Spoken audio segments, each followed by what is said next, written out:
Hey there, it's Andrea, and welcome to the Voice of Influence podcast. Today I have with me Steve Mann. Steve is a global entrepreneur, philanthropist, and mentor with a rich background spanning continents from Africa to Southeast Asia. He has founded and co-founded multiple businesses and charitable foundations, always driven by a passion for freedom, equality, and the power of storytelling as a means of connection. With a deep commitment to helping families preserve their legacies, Steve focuses on passing down wisdom through personal stories, ensuring that valuable lessons are shared across generations. What a great message you bring to the world and to our show today, Steve. It's great to have you here. Great to be here.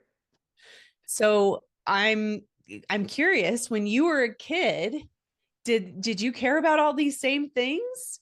Like what was Steve like as a kid? Because you went on to do all these amazing things throughout your life, and here you are helping people preserve legacies and whatnot. What were you like as a kid? What who was Steve? Little Steve. I grew up on a potato farm in Idaho.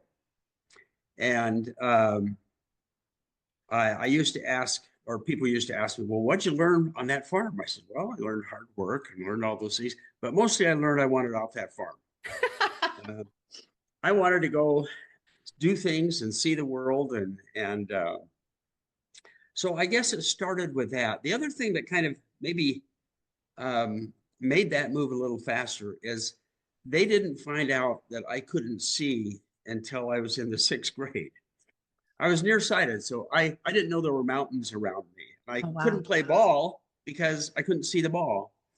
And so, but I could read, and I read voraciously everything. The encyclopedias cover to cover, the rise and fall of civilization, just everything. And that kind of, I guess, expanded my desire to get out and see the world and do things. And there wasn't any plan, I'm going to do this, this, and this. But I think when you have kind of a dream, you are more aware of things that might get you closer. And if you're willing to take the risk, you you end up doing things. The I was in an organization behavior program at Brigham Young University, the first of its kind, very small, faculty from all over the country, and their whole idea was, you're a change agent, go make things different. And I had kind of finished my degree, didn't know what I was going to do, and I heard about this program, and I knew instantly that's what I wanted to do. And I think it's because this might be a way to get closer to my dreams. Wow. So that's what that little boy did. Wow, he was a dreamer. And that's something I've done a lot of youth leadership programs and adult leadership programs. And one of the things I really always kind of push is dreams. Um, I think too often those dreams get squelched out of us in today's society, sometimes by parents, sometimes by teachers, sometimes by friends, the situation we're in. But that's what makes the world go around. I've got a pacemaker, and I am so grateful for the people who dreamed that up. And the Right? engineers who said, I think we could make something like that. The doctors who said, I think we could make this work. So without that, without those dreamers, I wouldn't be here. And I just think it's so important for people to take note of their dreams and not just drop them. And even though you may not be able to go do it right now, as you try to move a little closer to that dream, you're going to explore things and find things out, and you're going to benefit by that. Yeah. Yeah. When you were on the potato farm, were there people around you also dreaming dreams? Were they squashing dreams? Do you think that were they living their dream? Um, I think in part, uh, my dad never had a chance for a college education, but he became a very, very successful farmer and community leader. But he had in the back of his mind always, I wish I could have. And I think he instilled that in us. I remember one time I had been at school and had been elected to be the sophomore class president at BYU. I came home working on the farm for the summer, irrigating, and I got this dream of having an American week at BYU. And I wasn't sure what that was, but that's all I could think of. So one day I came in for lunch and said, Dad, can you excuse me for about 3 or 4 days? I need to go back down to BYU and see if I can make this happen. And he kind of looked at me like, oh boy, here goes my crazy son again, but said, go do it. And so I had that kind of support. Yeah. Um, and, you know, I think, again, using my dad, a lot of kids would just grow up and become farmers like their father. And my dad always said, no, you've got to get a degree somewhere first. You've got to try something else first.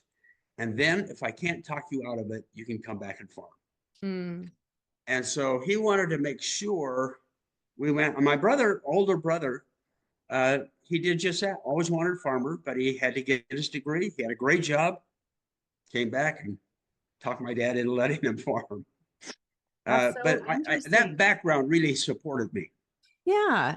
And gave you permission to dream. Exactly.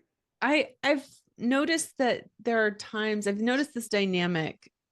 It's not in every family. I think that it can be in the families that are really close together, that really care about one another, that um, respect the kids respect their parents, and there can be this dynamic of I don't feel like I should do better than you're doing, Yeah. or do something different than you're doing. Like, I need to have a life like yours because I don't want to outshine my parents, or I don't want to, because I respect them so much. They've done it right. What are your thoughts on that? I think if you're fortunate, you have parents who did it right. And you can learn from them and learn to love them and learn to appreciate them. And like most kids, I didn't always see eye to eye with my parents, but I always respected them. This little farm we had was between two towns, Nissa, Oregon, and Parma, Idaho. I would go to school in one and church in another. But I could walk into any store in either town and get something and just say, charge it to Charlie, my dad. And he had that kind of respect from everybody else. And all of us as kids recognized that. We also knew that if we violated that, we were dead meat. uh, but, it's a great attribute to be able to pick up from your parents. Yeah. Yeah. I appreciate I think that there are some times that parents don't realize that their kids need permission to be different. Yeah. And even sometimes force them into ways that they don't want to go. And they often do it. I'll give you an example. I used to teach leadership classes and I would be talking about dreams. And I'd say, okay, write on the board here your dreams. And the first round, they would write out, I want to go to school, I want to do this. They were writing down all the things they thought their parents wanted them to say. So we do a second round. And they maybe get a little more creative in that, but not much. And so then I would say, no, no, no, no, no. Maybe your dream is you want to ride a Harley Davidson stark naked across the Sahara Desert. And then they kind of say, oh, this guy's serious. He wants to know what I really think. And then they would start writing down Oh, ideas that they'd had that they didn't think anybody would listen to or that they'd be put down. And they wow. were willing to share those with the group. And, then I could talk about, okay, how do you pursue them? Mhm. That's so interesting. I mean, then it gets real, Yeah. and they And, get, yeah, they get ready to talk. Go ahead. I was just going to say, most of us hide that. We don't Yeah. really talk to anybody. Um, Or we bury them in ourselves. yeah. Yeah. Hmm. And I think the second part of that is dream the dreams and then do something about it. I learned a great lesson about that. I was in graduate school, and one of the professors had us write a paper about ourselves. We had to take intelligence tests and personality tests and sociological tests. We had to interview people and have people interview us. We had to write about our biggest dreams and our biggest fears, all that kind of stuff. So it's a pretty big sized paper. But he would then come in and sit with us for a couple of hours. How many graduate professors do that? Hmm. And one of the things I wrote in the paper was, I'd like to climb Mount Everest. And he looked at me and he said, well, you must do a lot of climbing. I said, no, I really don't. He said, well, you must do a lot of stuff outside or outdoors. I said, no, I really don't. Then he looked at me and he said, Steve, most people who climb Mount Everest go outside. And I thought about that a lot. So I took the summer off, worked as a waiter in Jackson Hole, Wyoming, and learned to climb. And but I have tried to take that counsel throughout my life and share that with others. Go do something. And again, I think a lot of us just don't. We're afraid, we're concerned, aren't sure what. So we don't do anything instead of just doing something that might get us a little closer. Yeah. Oh, yeah.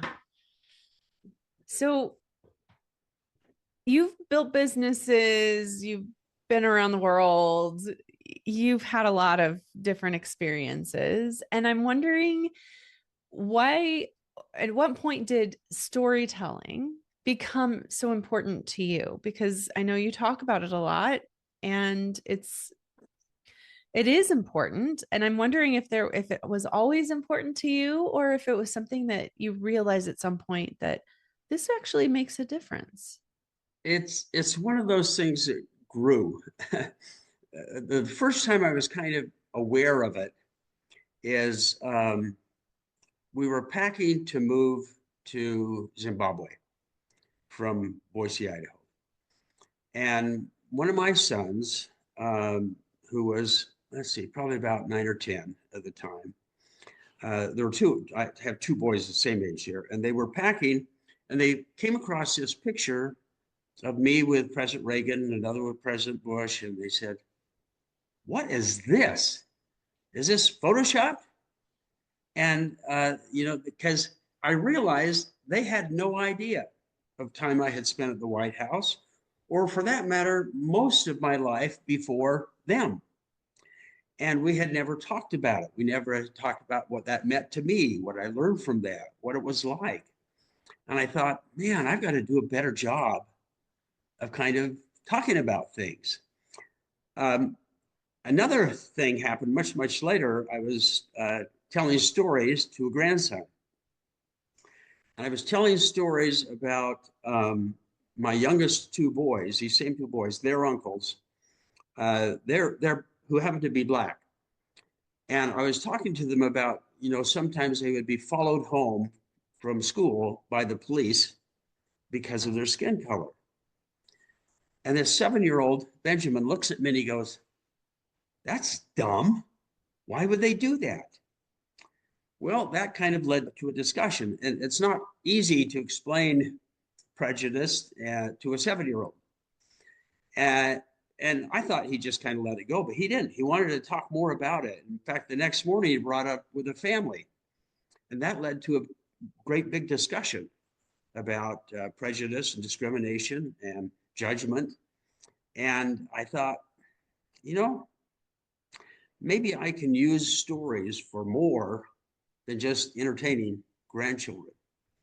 And so I started writing down more stories. I started writing down what are the things that are important to me, the traits, the values, the beliefs. And then I started thinking, we don't really talk to our kids or grandkids about the things that are important. We talk about sports and we talk about weather, we talk about relatives. We may talk about events of the day, but we often don't talk about things that are really, really important to us. We don't pass those on. And And I think we've lost something as a society by not doing that. We have kind of delegated all that to the internet or social media, and we can get lots of data there, but we can't get perspective and the warmth and the love that can come from a grandfather or grandmother sharing a personal story, which then enables that child to put things in perspective, to make it real, to feel like they're part of that. So I started getting more and more into storytelling. Oh yeah. It's such a different way of sharing wisdom. And I'm wondering, you know, it's easy to share advice and it's harder to share an experience. Yeah. What are your And thoughts on that? well, if we go back to that 7-year-old grandson, Benjamin, if I sat down with Benjamin and said, okay, I want to have a discussion with you about discrimination and race and prejudice, how far do you think that would go? Nowhere. He's not about to listen to that. And most kids aren't. Most grown-ups aren't. Most of us don't want That's another right. lecture. Um, but if I start telling a story and talk about that, how that impacted me, that then raises questions and creates pictures in their mind. And then they're asking the questions, and that leads to a discussion. Um, I'm about finished with a book I'm writing called Stories That Shape Us. And the whole purpose is try to convince people that one, they do have things that are important to them. They need to identify them. And two, they do have stories from their lives. And three, that it's important to share those with their children and grandchildren to help them avoid mistakes, see opportunities. Hmm, that's great. And you mentioned something that I think is really key to making it meaningful, which is it's not just a story, but it's how the story impacted me. Yeah. Why does that matter? Uh, that I think matters more than the story. A story can be entertaining, it can be fun. Some of the stories I tell are embarrassing, and the grandkids love those, of course. Of course. But I was talking with a friend about doing this just a few weeks ago, and he told me a wonderful story about him learning to view people without judging them when he was living in Las Vegas. And I said, have you written that down anywhere? Have you shared that with anybody? He said, no, it's just a personal story. So I said, well, imagine that you have a great grandson who you've never met, who sometime out there is struggling with who he is, struggling with what the world means. And he doesn't know how to do that. He's feeling disconnected. And he comes across your story that explains that. That could make all the difference in that young man's life. He said, it could, couldn't it? I'm going to do something. How do you do it? And I think we don't realize how important our experiences are. You know, the cavemen in France made illustrations to try to uh, tell their descendants about the hunt and the power of the hunt and the dangers and how to do it because their survival depended on that. And I think sometimes we are so caught up in this modern world that we leave that and don't take our responsibility to share our experiences and our learning with future generations. Yeah. It's hard to be vulnerable like that, I think, sometimes. If I'd like to bridge that to even when we're inside of an organization, in a professional context. Um, how do you see storytelling making a difference there? I think often in some of the same ways. I mean, anybody who's worked in an organization knows who they appreciate and who they don't in bosses. And almost everybody has had a boss who likes to come around and tell you every last little thing you ought to do. And it kind of goes and out. Or In they one get ear, out the resistant. other. Yeah. Um, but if that same boss comes and say, this happened to me one time. I was struggling with this. Here's what I dealt with it. Really, how did you do it that way? And pretty soon you're talking about what that boss wanted to talk about, except you're coming up with the solutions. This happened 50 years ago. It was my first job. I was the organization behavior consultant in a kind of small semiconductor plant. And they had been having real difficulties. The engineers would create a new machine and it wouldn't work on the line. And so I started talking to the engineers and the people on the line. And they couldn't stand each other. That you talk to the people on the line, those engineers never listen to what we say. They come do all this stuff and blah, blah, blah, blah. The engineers, those workers don't care about anything. I said, okay, here's the deal. We're going to talk about this, but you've got to give me 3 times. Come on, 3 chances to do this. So I remember we got together for the first meeting, and the engineers were trying to outline what they wanted to have happen. And they got silence. Nothing. No response. They were unhappy with me. See, we told you they wouldn't care. They wouldn't get into this. I said, yeah, you gave me 3 times. So a week later, we had the second meeting. This was totally different. They just unloaded on the engineers, the line workers. You guys never listened to this. Bang, bang, bang, bang, bang, bang, bang, bang, bang, bang. They really let them have it. But at the end, they kind of said, now, what do you really want to do? So the third one was really the engineers talking about the difficulties they've had making these machines and getting them to work. And the people on the line talking about why they needed to understand that, because they just threw machinery at them. Well, it was fascinating because when that next machine came out, in the very first week, it was operating at 120% of capacity. Wow. Because they listened and understood each other by telling stories about how they were feeling and what was going on. That's one way it can make a difference in a company. Okay, so that's one way. I feel like you had another one on the tip of your tongue. Well, another personal story. Working in that same semiconductor plant, there was the head of all engineering for the whole company. There are plants all over the world. And he came up and he was really noted. He didn't sleep at night. He was up and he had a photographic memory. And we were going through a lot of layoffs. And he had talked to everybody else and he got together with me and he said, all right, Steve, I came up here to fire you because we're going through layoffs. And the last thing I could see is that we need some OB guy running around when we're trying to cut back. And then he said, but I have been talking to all the engineers and managers, and I've talked to them about this. And they said, don't do that. And here's why. Let me tell you the difference he's made in my group. Let me tell you the difference he's made in the plant. And so those stories that they told saved my job.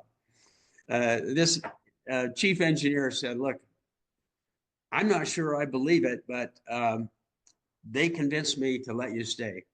Well, 2 years later, I was working in the company headquarters and he was my first client. But again, it was a power of stories instead of just data. Yes. You think of great leaders and the stories that they tell that get people motivated, to get people moving a direction.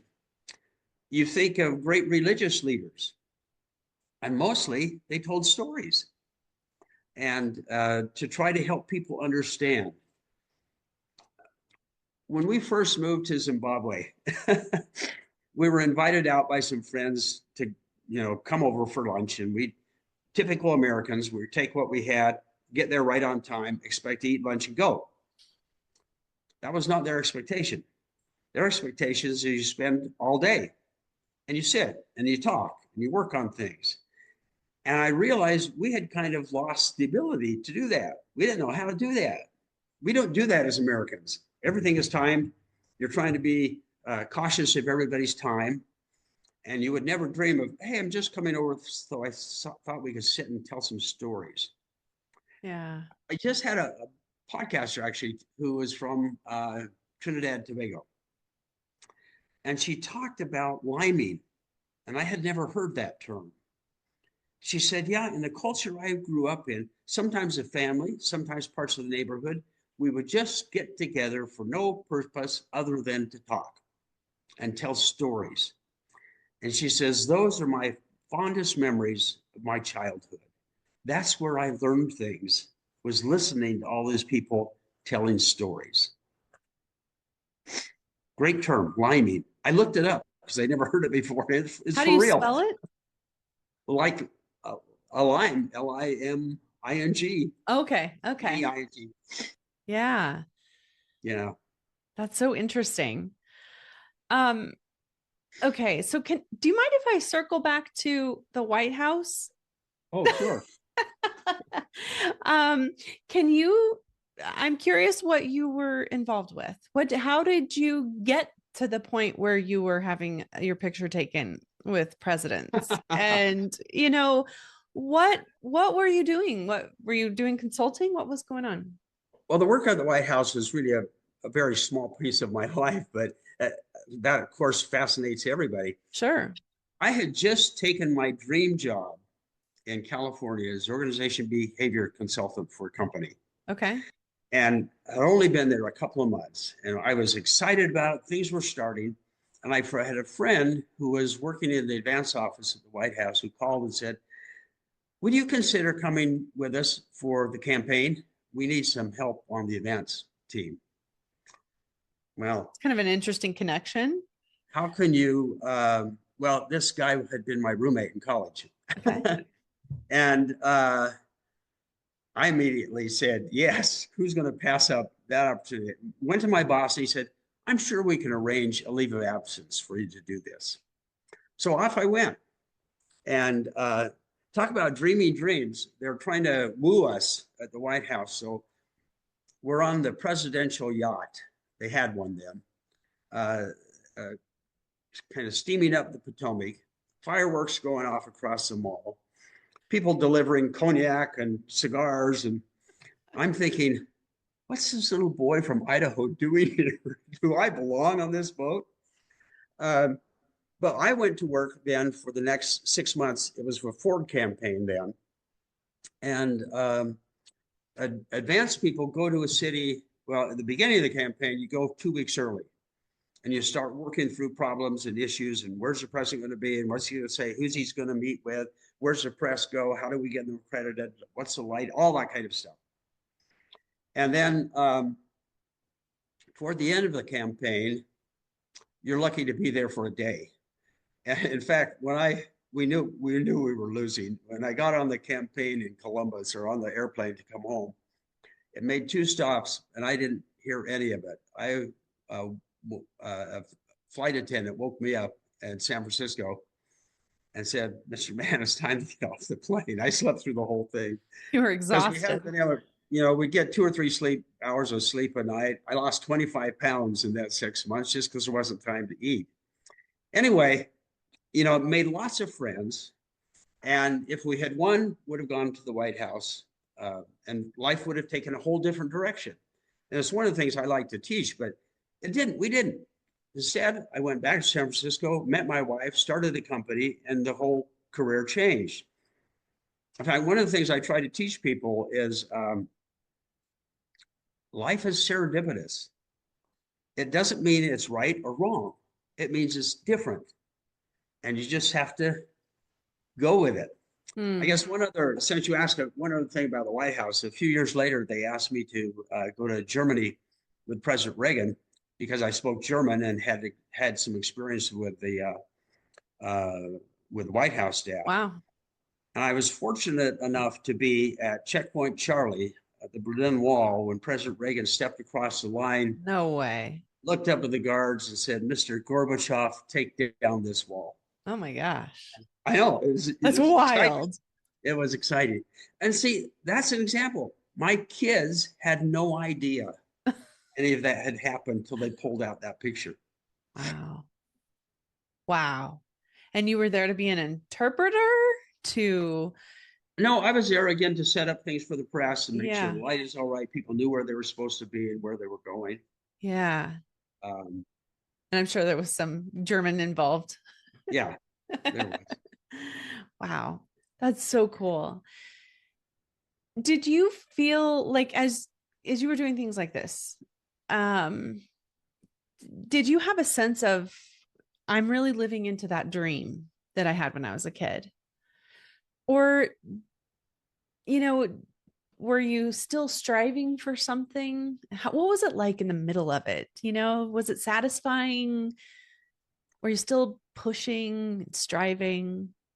It was very satisfying. One of the books I read when I was small was about Dr. Schweitzer and his setting up a clinic in Africa.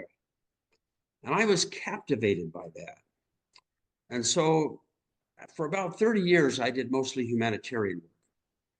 And I remember coming home from a trip from Africa, and we went off to a meeting, and it was a church meeting where they were trying to convince you to go on missions. And I turned to my wife and said, we can't do that with 6 dependent children, but who cares? Want to go to Africa and see if we can make a difference with AIDS?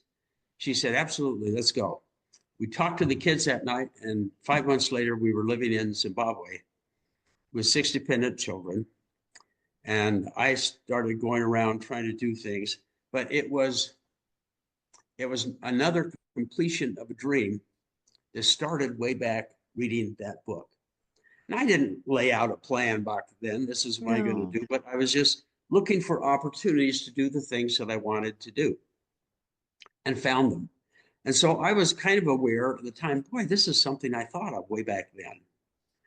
Um, it wasn't a specific plan, but it was, I think, being aware, taking some risks, taking some chances, and making things happen. Taking the risk, being aware and taking the risk, making things happen. As you've continued to go through life, and have there been any risks that you've taken that you've kind of said, I don't know, maybe I shouldn't have done that one? Have you had any regrets like that? Or do you even look at them like regrets? Not so much. I mean, when I was in grade school, this little 2-story red brick building with a belfry on top, this the old picture of old education. And one time in, I don't know, maybe second or third grade, they started talking about hurdles as a sport. I'd never seen a hurdle. They didn't have any in this school, but they talked about it. So I went home, couldn't find anything to build what I thought a hurdle was. So I got in the back of a pickup with the tailgate up, which happened to be parked on the cement driveway, ran the length of the bed of the pickup to go over my hurdle, caught my toe, and cracked my pelvis. So my mother then was carrying me around for weeks. And Oh, I thought, well, that was a dream, probably not a good one. So what have I learned from this? Well, I'm probably not going to be hurdler, and I'm not going to do it out of the back of a pickup. And I've had companies that were huge successes and some that weren't. And but you learn from those. In fact, I've always looked at a business partner and been cautious if it wasn't someone who had a failure. who had a Because if failure? Yeah, because if you Okay. haven't had that failure, you haven't learned all those things that come from a failing business. And you think everything's going to go the way you think it is. So I was always much more comfortable with a partner who had had at least one failure somewhere along the line. Yeah. Yeah, that's fair. I think when you're like in the middle of it, there's this question of, how far do you take something? When do you say enough is enough, or when do you cut and run, or that sort of thing? What are your thoughts on that? I think, at least in my case, most of the time when you're there, you're so busy, you don't have time to think about it. Sure. When we got to Harare and kind of figure out where we wanted to go, and Harare at the time, Zimbabwe, had about a 38% HIV positive rate with their adults.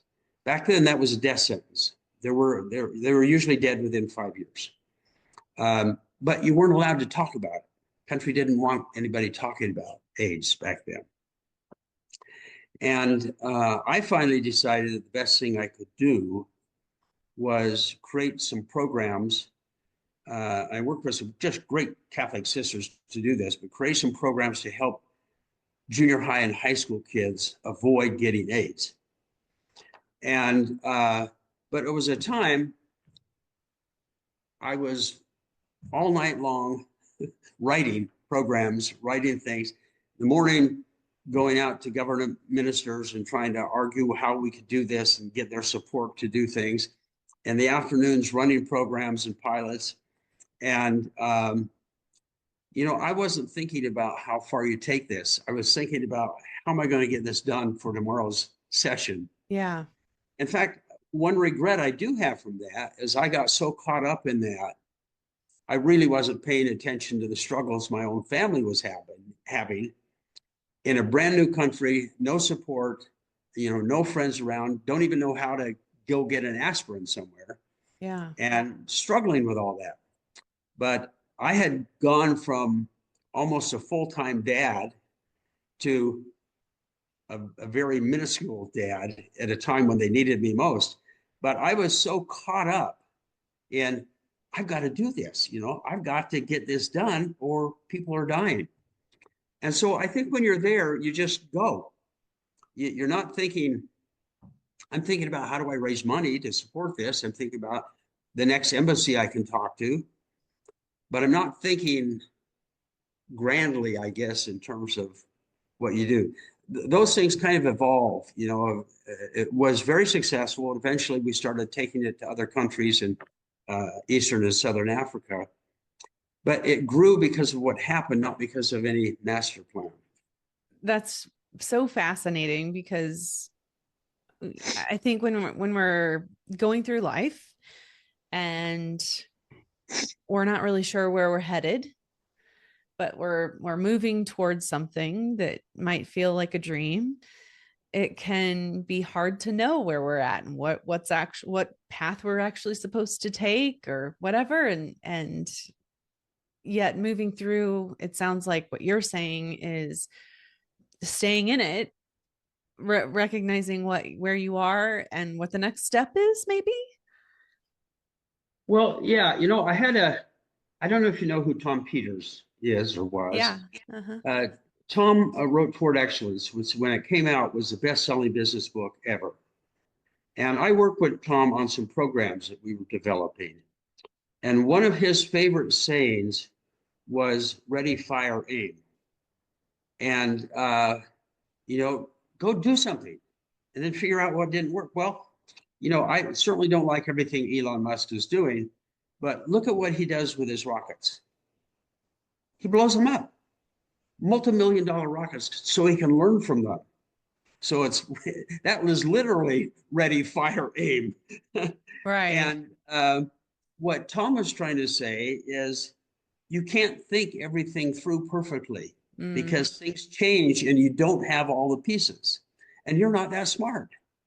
So you Fair. just have to go out there and do something, learn from it, and make it better.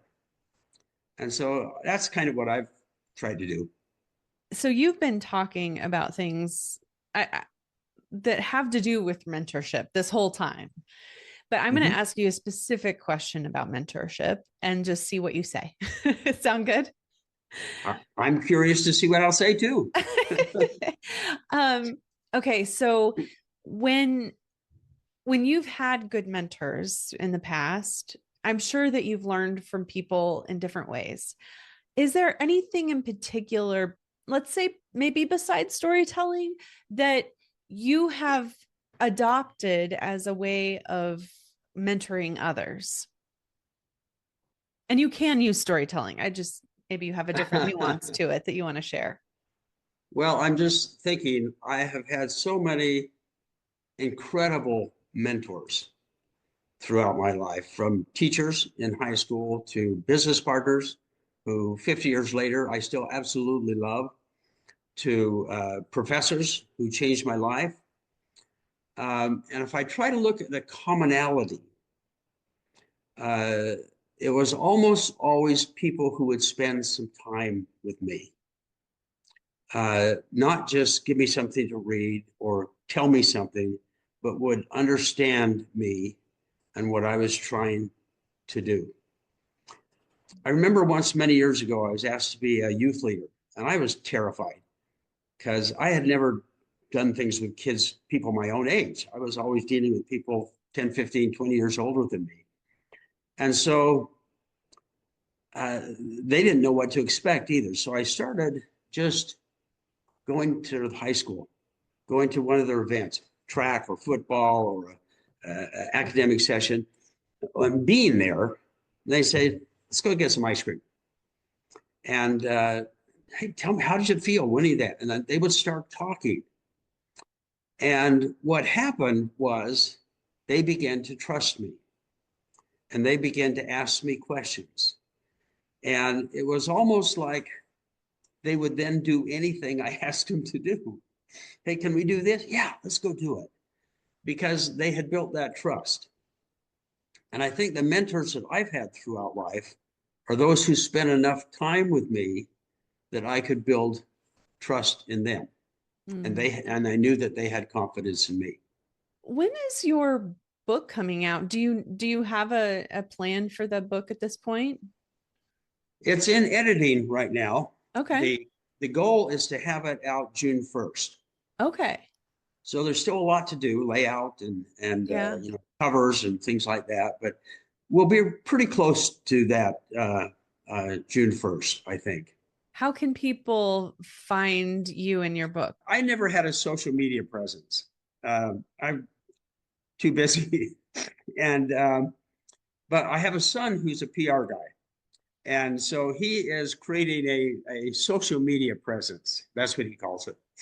And so you can find a lot of things now on Instagram. That's Okay. probably the easiest place. And we'll be posting things as the book gets closer. But the idea is by June 1st, it'll be available on Amazon in various formats. And I'm doing everything I can to make that on time. But it'll be then or shortly after. But we'll keep everybody updated on the Yeah. Instagram account. That's great. I think and it'll be an important resource for people who really do want to pass on wisdom and their experiences, and which are so important even beyond the lessons learned. Just to Yeah. have that sense of history and meaning that is tied to who you are and your family. Yeah. It seems to some degree in this technical world we live in that you look at some of the youth and they feel at loose ends.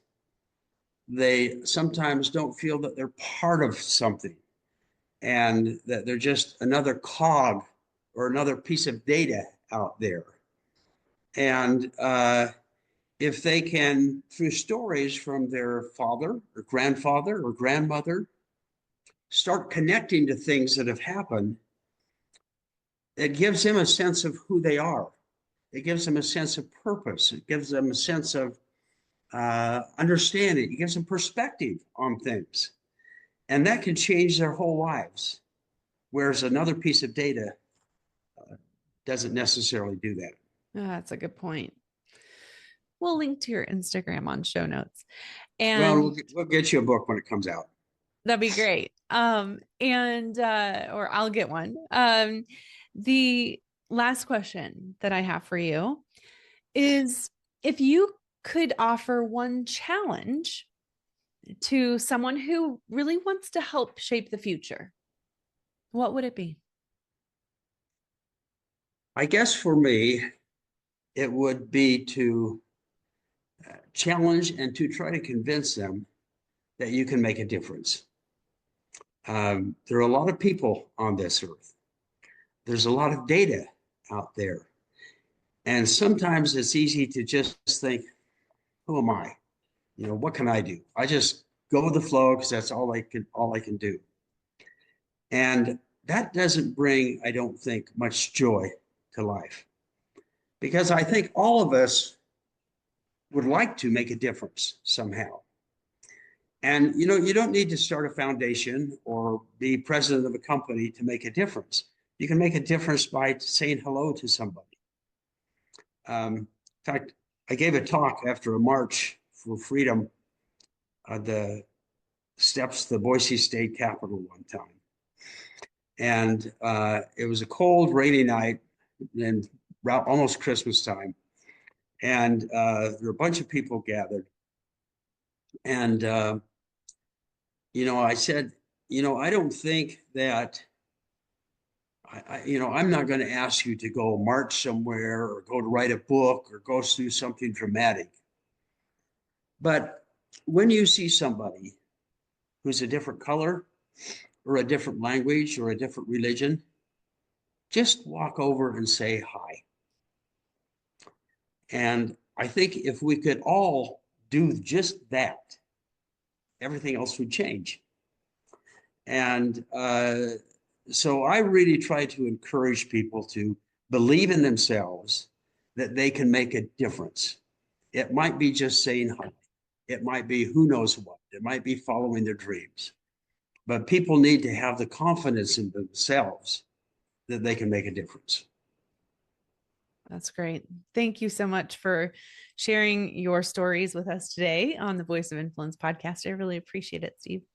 Hey, thanks for having me. It's been great fun.